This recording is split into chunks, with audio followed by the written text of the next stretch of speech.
ಚಿತ್ರರಂಗದವರು ನಿಮ್ಮ ಪರ ಪ್ರಚಾರ ಹೋಗದೇ ಇರೋ ರೀತಿಯಲ್ಲಿ ಏನಾರ ಹೊಡೆದಾಡುವಂಥದ್ದು ಅಥವಾ ಕಟ್ಟಾಕುವಂಥದ್ದು ಏನಾರ ಮಾಡ್ತಾ ಇದ್ದಾರಾ? ಸ್ಪರ್ಧೆ ಅಂತ ಬಂದಾಗ, ಚುನಾವಣೆ ಅಂತ ಬಂದಾಗ ಅಧಿಕಾರದಲ್ಲಿರೋ ಪಕ್ಷ ಅವ್ರು ಏನೇನು ಮಾಡ್ತಾರೆ ಮಾಡಲ್ಲ ಅನ್ನೋದು ನಿಮ್ಗಳಿಗೆ ಗೊತ್ತಿರೋ ವಿಷಯ. ನಾನು ಅವ್ರು ಏನೇನು ಮಾಡ್ತಾರೆ ಅನ್ನೋದ್ರ ಬಗ್ಗೆ ನಾನು ತಲೆ ಕೆಡಿಸ್ಕೊಳಕ್ಕೆ ಹೋಗಲ್ಲ.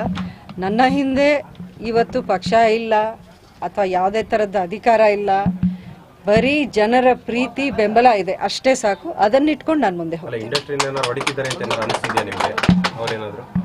ನಾನು ಹೇಳೋದಲ್ಲ, ಅದ್ರ ಬಗ್ಗೆ ನಾನು ತಲೆ ಕೆಡಿಸ್ಕೊಳ್ಳೋಕೆ ಹೋಗಲ್ಲ. ನನಗೆ ಆ ಥರ ಮಾಹಿತಿ ಏನಿಲ್ಲ. ಇಲ್ಲ, ಚಿತ್ರರಂಗದಲ್ಲಿ ಅಂಬರೀಷ್ ಅವ್ರ ಮೇಲೆ ಅಪಾರವಾದ ಗೌರವ ಪ್ರೀತಿ ಇದೆ. ಅವ್ರು ಏನೇನು ಮಾಡಿದ್ದಾರೆ ಚಿತ್ರರಂಗಕ್ಕೋಸ್ಕರ, ಕಲಾವಿದರಿಗೋಸ್ಕರ ಅನ್ನೋದು ಎಲ್ರಿಗೂ ಗೊತ್ತಿರೋವಂಥ ವಿಚಾರ. ಆ ಗೌರವನ ಯಾರು ಏನು ಹೇಳಿದ್ರು, ಏನು ಮಾಡಿದ್ರು ಯಾರೂ ಅದನ್ನು ಅಳಿಸೋಕ್ಕಾಗಲ್ಲ ಬಿಡಿ.